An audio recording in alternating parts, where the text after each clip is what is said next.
This will be a 3.5 hour sort of tutorial on my process. That's where I start. Taking an idea, whether it's fiction or nonfiction, and figuring out why. Not just what you're gonna tell, not that it's entertaining or interesting, but why are you telling that story? What is the purpose of that story? For me, it's always, how do I move the needle? How do I change the culture now? All right, this is the closet in my office where I keep all of the research for the different projects I'm working on. So right now I spend usually at least a year, if not longer, researching the project.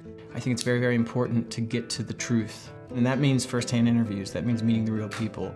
I mean, it becomes just volumes of material. The boxes are just like, you know, filled with crap, really. Some of it I used, some of it I didn't. You know, some of it's like just research on Mormon America by the Pew Research Center. That was a new sort of study.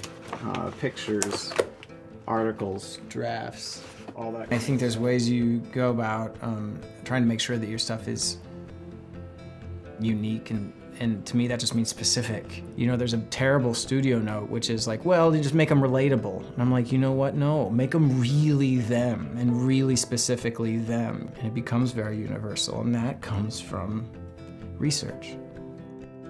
What I do is start to take that material, whatever it is, and to boil down the moments that I think are cinematic, the moments that are necessary for the story. And I start to put them onto note cards. Each note card should be as pure and singular an idea as possible, because I want to be able to move all the pieces around and to create a film. And a film is not what happened, a film is an impression of what happened. This is what a scene ends up being. Each one of these cards has a color, it has a, which means something, like the color means which character it's following. If it's handwritten, most likely it was an interview that I did. If it's printed, it's probably right out of some periodical. But then you can find stuff like this. This probably used to be a top card. I had an idea of what the scene would be to do all of this visually, or, you know, eventually this was no longer the top card. Eventually it became all these cards, and then it was distilled into this description of a scene that takes place on what they called the farm. You know, it's about then taking these cards and for me, over the course of weeks to months, laying them out and distilling what's necessary to tell the story. Act 1, I start way up here in the corner. And if I can't get to the end of the movie by that corner, it's time to start cutting. Once it's laid out, which will take weeks, I start to have to whittle it down. You know, there's no reason to write all that stuff and then have to cut it later. I may as well cut it before I have to write it. It's painful because you've done so much work to gather all of these interviews and this information, and 90% of it is gone. 90% of it you'll never use. These are the land of lost scenes. These are my precious little children that I've had to kill. And I come back over here all the time, usually at the end of the day, and go, oh my gosh, how can I not have, you know, this scene? How can I not have that? Where Ron marries 19-year-old Rebecca. That would be so chilling and horrific and telling about his character, but I just have to say there's not room. I don't have any more room on that table. And so literally you can just see hundreds and hundreds of things I love that I've had to kill. I guess for me it's just doing something new. That's a big part of what it is for me to be creative.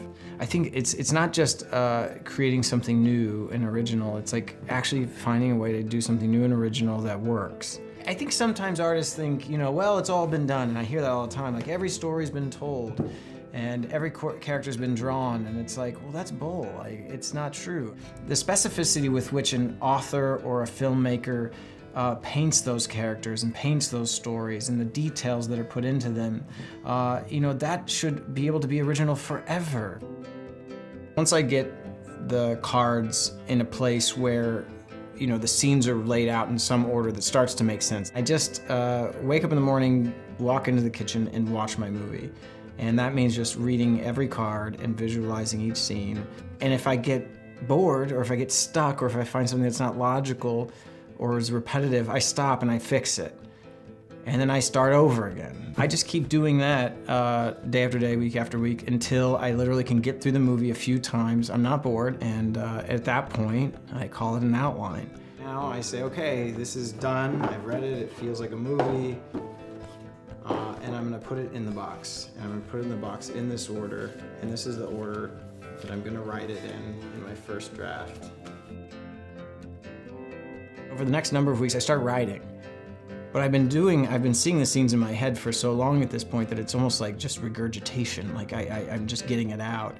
And I call it my vomit draft. I write the first 10 pages in a way that's very readable and something that I wouldn't be too ashamed of someone reading. And then the next 90 to 120, whatever it might be, I just spill it all out. And I allow myself to make mistakes and to improv and to play. I know there's like the writers like Kurt Vonnegut who said, you know, he just got it right the first time and then he was done. I'm not that guy. I sort of like, I sort of like spit out this giant piece of clay and then I start to shape. I get up at, 8 o'clock. I am in here writing by 8:30 or 9. I take maybe a break for lunch, a break to go, sweat it out at the gym, and then I'm in here until about 1 o'clock in the morning. And that's 6 to 7 days a week. I love and hate what I do. It's like an addiction. I want to solve the problems. I want to make it work. If someone believes that the world's good as is, this is it. We've reached the pinnacle of human existence. Then you know what? Don't write. Get out of the business. Go lounge somewhere. I write because I don't think we're done. And I think that we make progress by telling our personal stories. The personal story can change the world.